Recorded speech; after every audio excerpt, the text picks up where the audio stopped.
नमस्कार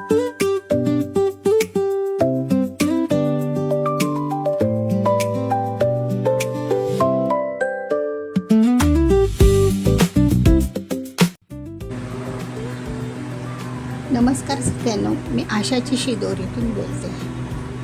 तर कशा आहात तुम्ही? तर बघा, आज मी दुधाच्या डेअरीवर गेली होती ना, तर तिथे मला चिक मिळाला, खरवस. तर मी घेऊन आली तो. तर घरचा जेव्हा असतो तेव्हा तो घट्ट असतो ना, तर हा पण बऱ्यापैकी आहे तसा. तर आपण आता ह्याच्यामध्ये पाव किलो घातलेला आहे. पाव किलो चिकाचं दूध.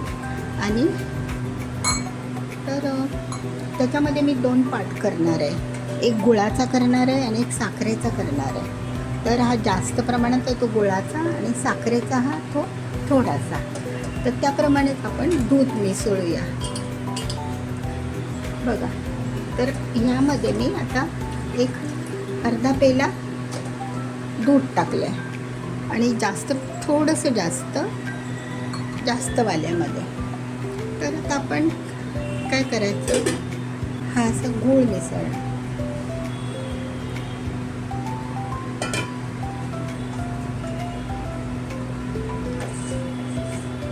एकामध्ये ना सगळ्यांना गूळ मिसळूया.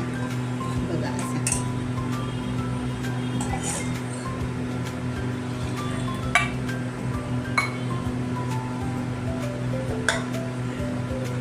एकामध्ये गूळ मिसळायचा आणि एकामध्ये थोडीशी साखर. ते प्रमाण पण थोडंच घेतलंय. बघा, त्याचा कलर सुंदर झाला नाही का?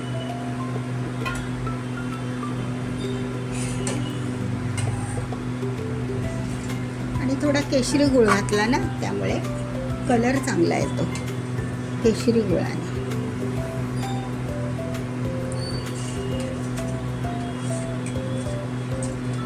आणि ह्याच्यामध्ये मी साखर अगोदरच विरघळायला लावलेली. साखर विरघळायला थोडा वेळ लागतो ना, म्हणून ही साखर आता विरघळलेली आहे. दूध पण टाकलं, चिकाचं दूध टाकलं, पण ते थोड्या प्रमाणात. आणि हा आपण करतोय हा थोडासा जास्त प्रमाणात.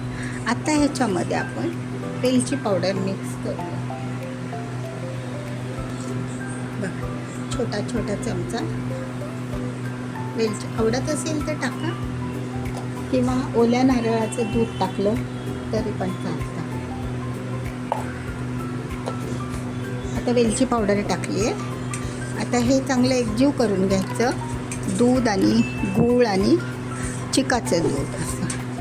आणि काय करायचं सख्यानो, तुमच्याकडे जर स्टीमर असेल त्यामध्ये ठेवा, किंवा आता मी काय करते, कुकरची शिट्टी ना लावायची नाही, आणि त्याच्यावरच तो टाकून देते. आणि एक 3 शिट्ट्या घेतल्या ना तर होऊन जातं ते. बघा, तुम्हाला जर जसं आवडेल तसं करा. किंवा स्टीमरमध्ये खाली कढईमध्ये पाणी ठेवून, स्टँड ठेवून त्याच्यावर पण उकळा. फक्त झाकण गच्च लावायचं. आता हे आपले तयार झालेत. तर ह्याला आता आपण गच्च झाकण लावायचं. आणि कुकरवर, मी तर कुकरमध्येच टाकते, माझ्या नेहमीची सवय ती. फक्त चांगल्या प्रकारे ढवळून घ्या असं, कारण घरचा चिक नाही आहे ना, हा 2-3 दिवसाचा पण असेल. कोणी आपल्याला पहिल्या दिवसाचं देणार नाही असं. चला, आता मी कुकरला लावते, आणि मग थंड झाल्यावर त्याच्या वड्या पाडून दाखवते.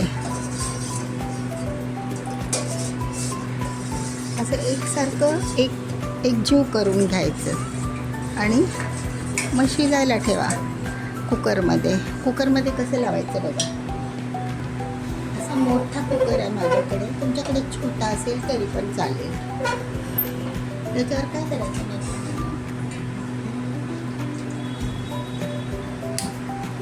कुकर ठेवा. नंतर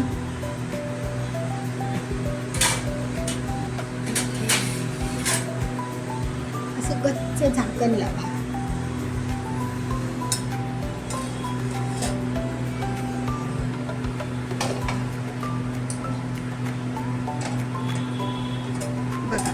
असं कच्चं झाकण लावा आणि दोन्ही एकावर एक असे ठेवून द्या.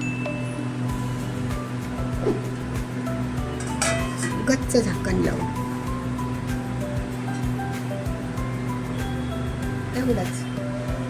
एवढंच फक्त जपायचं आणि ही भांडी कुकरमध्ये ठेवून द्यायची आणि 3 शिट्ट्या करायच्या, जास्त नाही. ठीक आहे सख्यानो बघा, हा आपला आता साखरेचा थोडासाच केला आहे मी, तो खरवस, आणि हा गुळाचा. गुळामध्ये पण बघा कलर छान आला आहे, फोडी पण चांगल्या आल्या आहेत, तर आणि टेस्ट पण चांगली आली आहे त्याला. तुम्ही करून बघा दोन्हीतला एक. कोणाला गुळाचा आवडतो, कोणाला साखरेचा, त्याच्यातलं कोणतंही एक करून बघा तुम्ही. ठीक आहे सगळ्यांना, धन्यवाद.